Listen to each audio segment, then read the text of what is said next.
Hey guys, how's it going? Hope you're doing well. My name is Crown, and today I'm going to read you some very interesting stories that I hope that you're gonna love. And now, without further ado, let's go!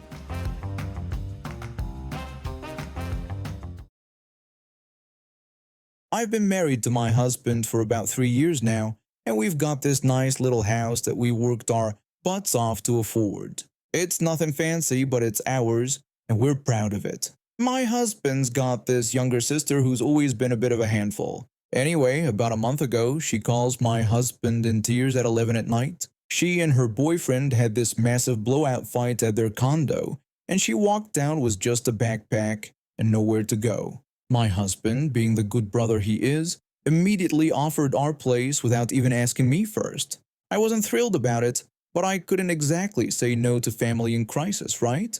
When she showed up at our door the next morning, she looked like she'd been through hell. Mascara streaked down her face, hair all messy, and she was clutching this oversized coffee cup like it was a lifeline. She apologized for barging in like this and said she just needed a few days to cool off, then she'd figure things out with her boyfriend. I told her she could stay long she needed, but we needed to go over some basic house rules first. I sat her down at our kitchen table and laid it out clearly. Clean up after yourself, no loud music past 10 because we both work early shifts, and absolutely no smoking inside since she's a chain smoker and the smell makes me sick. Our house, our rules. She nodded eagerly and said she totally understood, promising to follow everything. She thanked us for being lifesavers and seemed genuine enough, so I showed her to the guest room and helped her get settled. Those first few days were actually pretty pleasant. She was quiet, helpful around the house, and even cooked dinner for us one night. I started thinking maybe I judged her too harshly in the past, but then something shifted. I think once she got comfortable, her true colors started showing. It began with little things. She'd leave her dirty dishes in the sink instead of washing them right away. She'd stay up watching Netflix in the living room with the volume up, way too loud. And I started catching whiffs of cigarette smoke, though she always denied smoking inside. I asked her about the smoke smell in the house one day. She swore she always went outside and suggested maybe it was just the smell on her clothes. I wanted to believe her, but the smell was getting stronger every day. Then one morning I found cigarette ash on the guest room windowsill. When I confronted her about it, she just shrugged and said she cracked the window when she did it, acting like it wasn't a big deal. I reminded her that we agreed no smoking inside, and that included by the window. She rolled her eyes and told me I was starting to sound like my mom, then said I needed to chill out because it wasn't that big of a deal. That comment hit me wrong.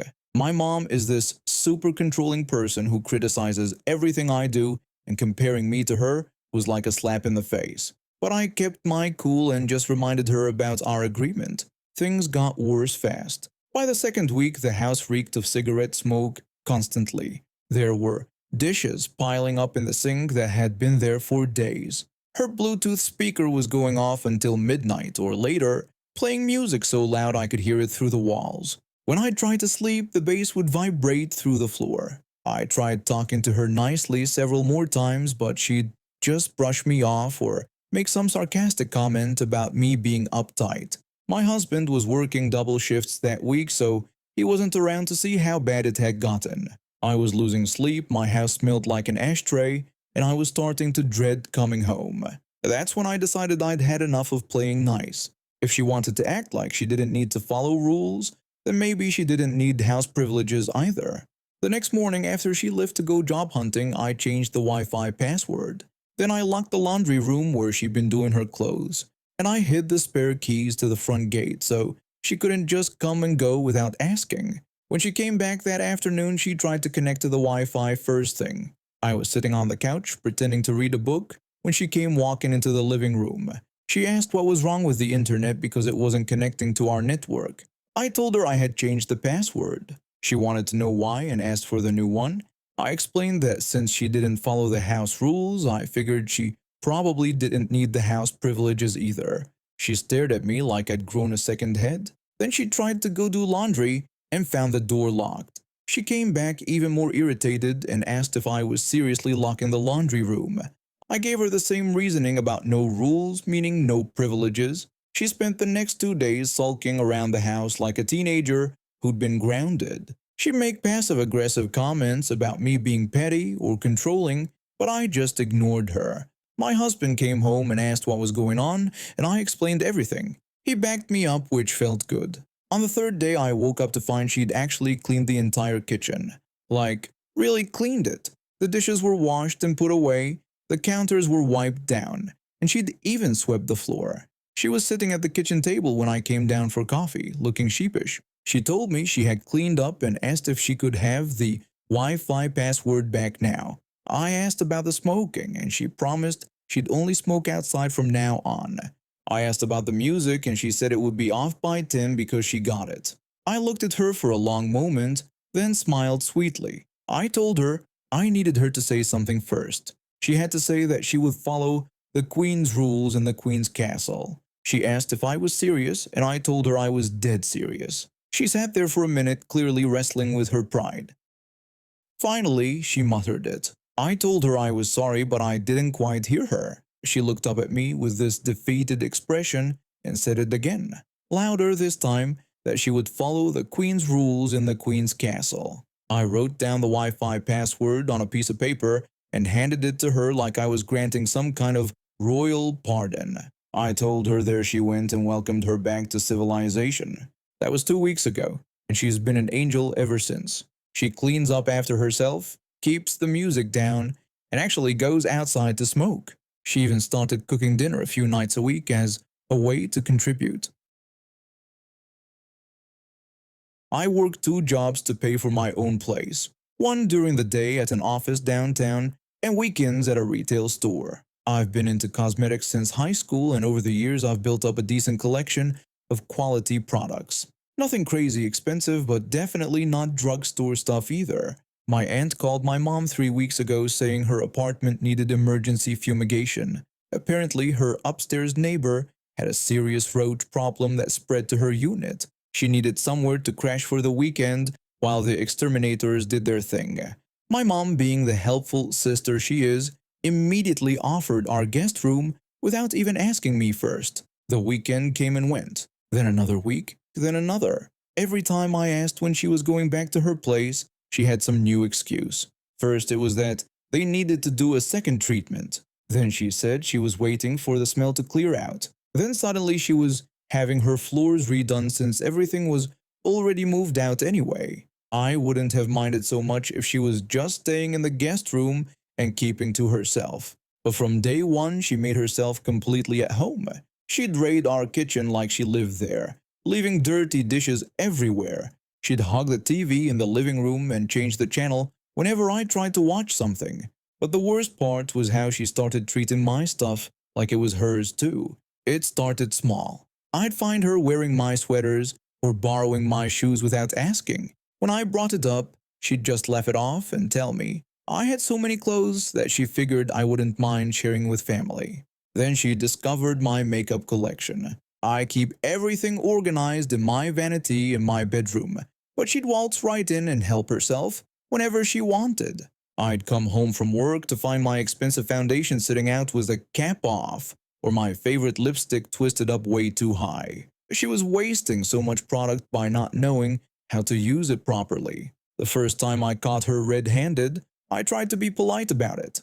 I explained that I'd really appreciate it if she didn't use my makeup because that stuff costs me a lot of money and I need it for work. She brushed me off and told me not to be so stingy, saying I had so much makeup I could open my own store and that I wouldn't even notice if she used a little bit. But I did notice. Every single time. My concealer that should have lasted months was suddenly half empty after 2 weeks. My eyeshadow palettes had finger marks all over them from her digging around without using brushes. She even broke the mirror in my compact powder because she dropped it on the bathroom floor. I tried talking to her again, this time more directly. I told her I was serious about the makeup and asked her to please stop using it without asking. I said if she needed something just let me know and maybe we could work something out. She got annoyed and said I was being ridiculous because it was just makeup. She reminded me that she was family, not some stranger, and claimed she was actually doing me a favor by using it up so it doesn't go bad. That response made my blood boil. She was doing me a favor by destroying my stuff. I realized being nice wasn't going to work with her. The next day, I had an idea. I had an old concealer tube that I'd finished months ago but kept meaning to throw out. It was about 3 shades too light for my skin tone. I carefully removed the label and replaced it with one from my current concealer shade. The packaging looked identical. I left it sitting prominently on top of my vanity like a trap. For the next few days, I watched and waited. I moved my actual makeup to a drawer where she wouldn't find it easily. Sure enough, 3 days later, I heard her humming in the bathroom while getting ready for something. I peeked around the corner and saw her applying the fake concealer under her eyes and on her face. She was really going to town with it, layering it on thick. I didn't say anything. I just went about my day like normal. The real test came the following week. My cousin was having a birthday party and my aunt decided to get all dressed up for it. She spent over an hour in the bathroom doing her makeup, and when she came out, I had to bite my tongue to keep from laughing. Her under eye area was practically glowing white. It looked like she'd painted highlighter under her eyes. Against her medium skin tone, it was jarring. She looked like a reverse raccoon, with bright white circles around her eyes instead of dark ones. We all piled into the car to head to the party. My mom kept looking at her in the rearview mirror with a confused expression, but didn't say anything. When we got to the restaurant, the lighting made it even more obvious. Every photo that was taken that night showed her looking like she'd been hit in the face with flour. Other family members started noticing too. My cousin's wife kept staring at her during dinner. My uncle asked if she was feeling okay because she looked a little pale. Even the waitress did a double take when she came to take our order. After dinner, she finally pulled me aside in the parking lot. She asked if I had changed something in my makeup because hers looked weird tonight. I smiled and repeated her own words back to her, telling her that maybe it wasn't her shade after all, but I was sure she wouldn't even notice. Her face went through several expressions when she processed what I'd said. First confusion, then realization, then anger. She stared at me for a long moment like she was trying to figure out if I was messing with her, which, obviously, I was. She demanded to know if I was serious and if I had set her up. I explained that I had asked her multiple times to stop using my makeup, and she had told me I wouldn't notice and that she was doing me a favor. So I figured she wouldn't mind if I did her a favor back. She opened her mouth to argue, then seemed to realize she didn't have a leg to stand on. She'd been caught red-handed, or in this case, white-faced. She huffed loudly and walked off to get in the car. The car ride home was beautifully awkward. She sat in the back seat, scrubbing at her face with makeup wipes, trying to get the ghostly concealer off. My mom kept asking what was wrong, but my aunt just grumbled that she'd had an allergic reaction to something. When we got home, she went straight to her room and slammed the door. I heard her on the phone with someone, probably complaining about how terrible I was, but I didn't care. I was just proud that my plan had worked so perfectly. The next morning, she announced that her apartment was finally ready and she'd be moving back out that weekend. Funny how quickly the fumigation issues resolved themselves once she'd been publicly embarrassed. She did end up staying with us a few more times over the next couple of months when she had other apartment issues. But the strangest thing happened. She never touched a single one of my belongings again. Not my clothes, not my snacks, and definitely not my makeup. She'd even ask permission before using our bathroom towels. I'm a single dad raising my 8-year-old son after my wife passed away 2 years ago. It's been tough, but we've managed to find our rhythm together. Every summer, I take him to the same beach where we used to go as a family. It's about an hour drive from our apartment, but it's worth it because the memories there keep my wife's spirit alive for both of us. My son loves the water more than anything. He's been swimming since he was 4, and now he's like a little fish. The beach we go to has this perfect shallow area where kids can play safely while parents keep an eye on them from the shore. It's not a crowded tourist spot, just a quiet local beach that most people don't know about. Last Saturday started out perfect. We got to the beach early, around 9 in the morning, and my son immediately ran into the water. I set up our little camping chairs and watched him splash around in the shallow area. He was having the time of his life, diving for shells and pretending to be a dolphin. Around 10:30, this middle-aged woman showed up with a fishing rod and a tackle box. She had short blonde hair and was wearing a sun hat that looked expensive. She walked right up to the water's edge where my son was playing and started setting up her fishing gear. My son noticed her and swam over to say hello. He's always been friendly with strangers, maybe too friendly sometimes. My son asked her cheerfully if she was going to catch fish. The woman barely looked at him and just grunted something under her breath. She started casting her line, and I noticed she was throwing it pretty close to where my son was swimming. I walked over to them. I politely told her that my son was here first and asked if she could maybe fish from a different spot. She snapped back that this was public property and she could fish wherever she wanted. I explained that I understood that, but there was plenty of beach and my kid was just playing in the shallow water. She replied rudely that maybe my kid should learn to share. I was already getting annoyed, but I tried to stay calm. My son has just as much right to be in the water when she has to fish, but I also didn't want to start a fight over something that could be worked out. I suggested we compromise and pointed out there was a rocky area about 50 feet down where the fish were probably better anyway. She refused to move and called my son a brat, saying he could swim somewhere else. That's when I knew this woman was going to be trouble. Nobody calls my kid names, especially not some random stranger at the beach. But I decided to just move my son to a different area to avoid conflict. I told my son to come on and that we should go swim over there. My son protested that he had found a really cool shell and wanted to keep looking for more. The woman ordered him to move, saying he heard his father. The way she said it made my blood boil. She had no right to order my kid around, but I just took my son by the hand and led him to another spot about 20 feet away. For the next hour, everything seemed fine. My son was playing in the new spot, and the woman was fishing. I thought the problem was solved. Then around noon, my son decided he wanted to go back to the original spot to look for more shells. I didn't see any harm in it since the woman was still fishing but not casting in that exact area anymore. My son waded back into the shallow water where he'd been playing before. He was maybe waist deep, just feeling around with his feet for shells. That's when the woman noticed him. She yelled at him to stay away from there, reminding him that she had already told him to leave. My son explained that he was just looking for shells and wasn't bothering her fishing. She screamed that he was scaring away the fish and told him to get out of there right now. I stood up from my chair ready to intervene again. But before I could even take a step, I watched this woman deliberately cast her fishing line directly at my son. The hook flew through the air and landed in the water right next to him. My son jumped back, startled. My son ran toward me, shouting that she had almost hit him. I demanded to know what the hell was wrong with her. She claimed she was just trying to get his attention, and maybe now he would listen. I walked into the water toward my son, furious. This woman had just thrown a fishing hook at an 8-year-old child. I was about to really let her have it when she cast her line again, this time even closer to my son.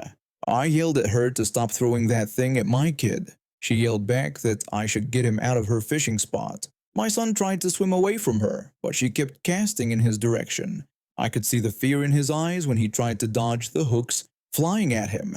I threatened to call the police if she didn't stop right now. She told me to go ahead because this was public property and she had every right to fish here. That's when it happened. She cast her line one more time, and this time the hook caught my son right in the shoulder. He screamed and came running out of the water with blood streaming down his arm. My son ran to me crying that she had got him. I've never felt rage like that in my entire life. My son was bleeding, crying, and shaking. The hook had gone deep into his shoulder muscle. I screamed at her that she had just assaulted my child and asked what was wrong with her. She claimed it was an accident and that he should have moved when she told him to. I shouted that it wasn't an accident because she had been deliberately throwing hooks at him.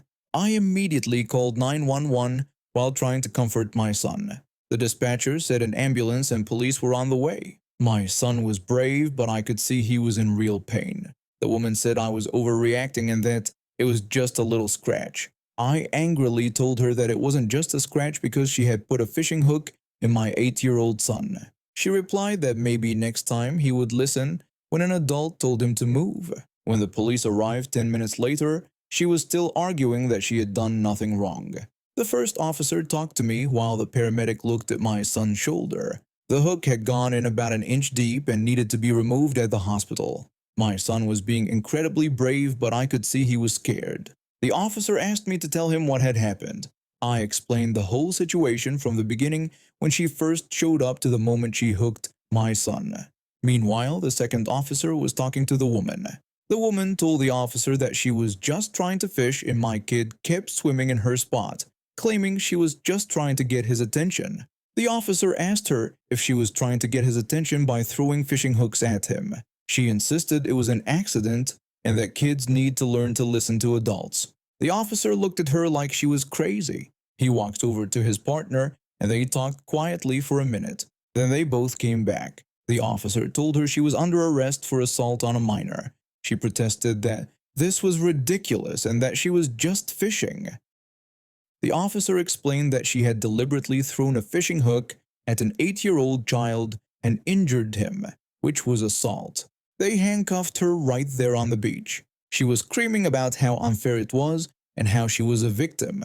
Other beachgoers had gathered around and were staring at her in disbelief. She yelled that this was harassment and that she was going to sue all of us. The officer told her she had the right to remain silent and suggested she use it.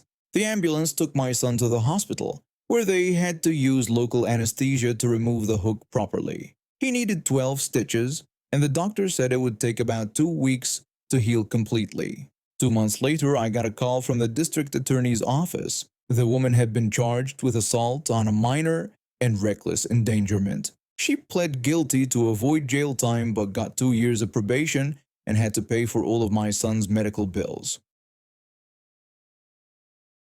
I'm 27, but I get mistaken for a teenager all the time because I'm pretty short and have a young-looking face. It's annoying most of the time, but I never thought it would lead to middle schoolers trying to shake me down for money. So here's what happened. My parents went out of town for the weekend and asked me to watch their dog. She's a German Shepherd mix, and she's pretty reactive around strangers. Not mean, just loud and territorial. I'd been staying at their house for 2 days already and everything was going fine. That afternoon, I took the dog for her usual walk around the neighborhood. It was a nice day and she was being good on the leash. We did our normal route and came back home. I unlocked the front door, got the dog inside and locked it back up. The dog went straight to her water bowl and I was about to get myself a snack when the doorbell rang. I looked at the Alexa screen that shows the Ring camera feed and saw 2 kids standing on the porch. They looked like they were maybe in middle school, probably around 13 or 14. One had a bike and the other had a scooter. I hadn't seen them when I was walking back to the house, so I had no idea where they came from or how long they'd been waiting. At first I thought they were probably selling something for school or trying to raise money for some activity. I decided to just ignore them and wait for them to leave. But then the dog started barking like crazy because she could sense people at the door. That's when I heard one of the kids tell the other that he had just seen me go inside. Then the other kid said they had found something that belonged to me and it had money inside. They started knocking really hard on the door, like pounding on it. The dog was going absolutely nuts now, barking and jumping around. I was getting stressed because I didn't know what to do. Were these kids legit? Was this some kind of scam? Was there an adult waiting in a car somewhere? My mind started racing through all the horrible possibilities. The knocking got louder, and then they started kicking the door. I decided I needed to say something, but I definitely wasn't opening the door. I used the Ring doorbell to talk to them.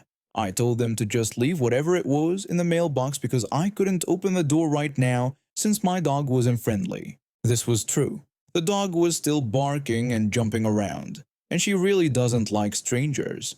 But also, I had no idea if this was legitimate or if something sketchy was going on. The kids stood there for about 5 more minutes just staring at the camera. Finally, I saw them put something in the mailbox and slowly walk away with their bike and scooter. I watched them leave and felt relieved. But then about 2 minutes later, one of the kids came back by himself. He put his hood up when he approached the door, which made me feel uneasy. He rang the doorbell again. I asked him what was up through the Ring camera. He said his friend wanted a reward. A reward? For what, exactly? I thanked him for bringing back the mail but told him there was no reward and asked him to please leave. The kid just stood there staring at the camera. He didn't move. He didn't say anything for a moment. Then he started demanding a reward again. He said they had brought back my money and they deserved a reward. I was getting really annoyed now. The dog was still barking and this kid was just standing on my parents' porch demanding money from me, like I owed him something. I told him I had his face on camera and if he tried to threaten me, I would call the cops. He said he didn't care if I called the cops because he had returned my money. Then he said if he ever found something for my house again, he wouldn't return it. Then he flipped me off and walked away. I waited until he was completely gone before I went outside to check the mailbox. Inside was an envelope that had been opened. It was from my aunt and had a $20 bill inside. My aunt is old school and still sends cash and cards sometimes. I have no idea how these kids got this envelope or if it was already torn open when they found it. The whole thing just left me feeling weird. I've found lost wallets and phones before and returned them to people. I never once expected or demanded a reward. It's just the right thing to do. But these kids acted like I owed them something just for being decent human beings. My friend wanted me to post their faces on the neighborhood app and warn everyone about them. She said they were probably going to try this scam on other people. But I don't know. They were just kids being stupid. I don't want to ruin their lives over this. But seriously, what kind of kid demands a reward for returning something that wasn't theirs in the first place, and then threatens to keep stuff in the future if they don't get paid? The entitlement was unreal. The worst part is that I know they probably targeted me because I look young and they thought they could intimidate me. If I were a big guy or looked older, they probably would have just put the envelope in the mailbox and left. But because I'm small and look like a teenager, they figured they could push me around. I'm still annoyed about the whole thing. Not because of the money or even because they were demanding a reward. I'm annoyed because they made me feel unsafe in my own parents' house and stressed out their dog for no good reason. And then they had the nerve to act like I was the bad guy for not paying them for doing what any decent person would do. So this happened a few weeks ago when I was visiting my dad. I'm 58 years old and recently retired from my job as a high school principal after 30 years. I thought retirement would mean relaxing and doing things I actually enjoy, but apparently some people think it means I'm available to be their personal servant. My dad is 82 and still lives in his house, but he's been having some mobility issues lately. Nothing too serious, but enough that simple tasks like grocery shopping or organizing his medicine cabinet have become challenging. That's why I try to visit him every few weeks to help out with errands and spend quality time together. Dad lives in one of those neighborhoods where everyone knows everyone else's business. Most of the neighbors are decent people, but there's this one woman who lives 2 doors down. She's probably in her 50s and apparently has nothing better to do than sit on her front porch and monitor the entire street like she's some kind of neighborhood security guard. I'd noticed her watching me every time I came and went from Dad's house. She peeked through her curtains or positioned herself strategically on her porch whenever I walked to my car. It was weird, but I figured she was just curious about Dad's visitor.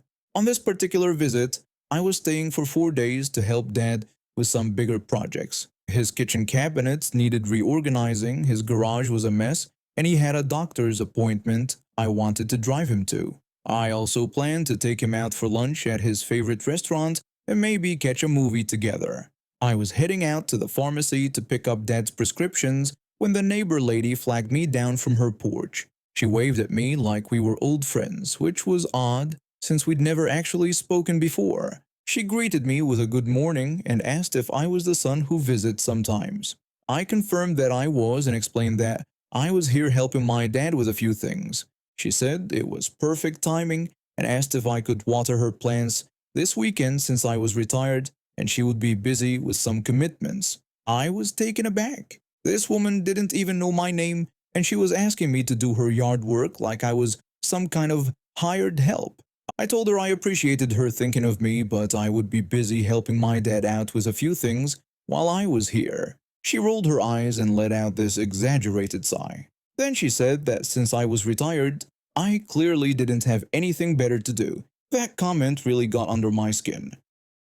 Just because I'm retired doesn't mean my time has no value, or that I'm sitting around doing nothing all day. I spend decades working 60-hour weeks, dealing with difficult students, parents, and school board meetings. I earned my retirement, and I certainly didn't earn it to become this woman's unpaid gardener. I looked at her for a moment, smiled, and told her that I actually did have better things to do, just not for her. She huffed like an angry bull. She walked back into her house without another word, slamming the door behind her. I continued with my errands, feeling pretty good about standing up for myself. I picked up Dad's medications, stopped by the grocery store to get ingredients for his favorite soup, and grabbed us some ice cream for later. When I got back, Dad was sitting in his living room with this amused expression on his face. He told me that I had certainly made an impression on the neighborhood watch captain.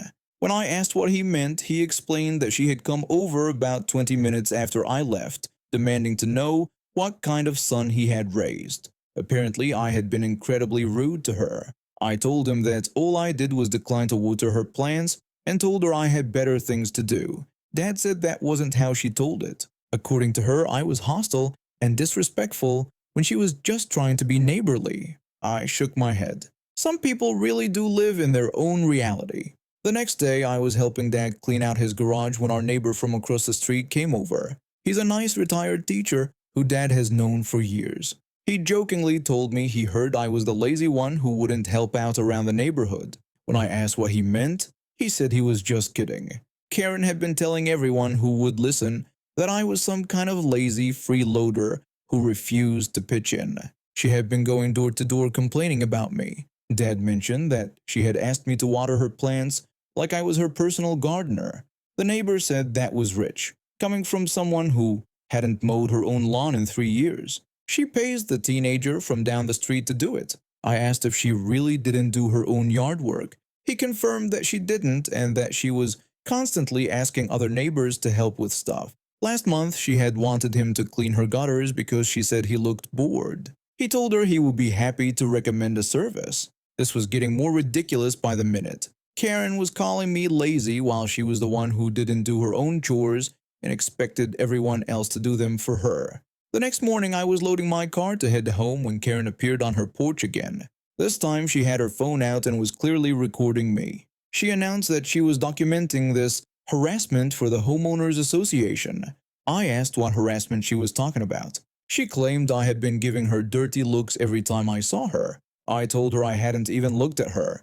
She insisted that I was creating a hostile environment in the neighborhood. That's when my dad came outside. He's usually pretty mild-mannered, but he was clearly fed up. He told Karen that the only hostile environment here was the one she created by bothering everyone constantly. He said his son was visiting to help him, and she had tried to put him to work like he was her employee. Karen argued that I was retired and should be contributing to the community. Dad responded that I had contributed to the community for 30 years as a school principal. Now I was contributing by taking care of my elderly father. He asked what exactly she contributed besides complaints. Karen stood there opening and closing her mouth like a fish out of water. Dad continued by saying that if she wanted her plants watered, she should water them herself or hire someone. She needed to stop expecting everyone else to do her chores for free. Karen threatened to report both of us to the Homeowners Association. Dad told her to go ahead and that he would make sure to tell them about all the times she had asked him to take her trash cans to the curb and shovel her driveway. Karen walked back inside and slammed her door again. And now we have reached the end of today's stories. Thank you for watching, and see you next time.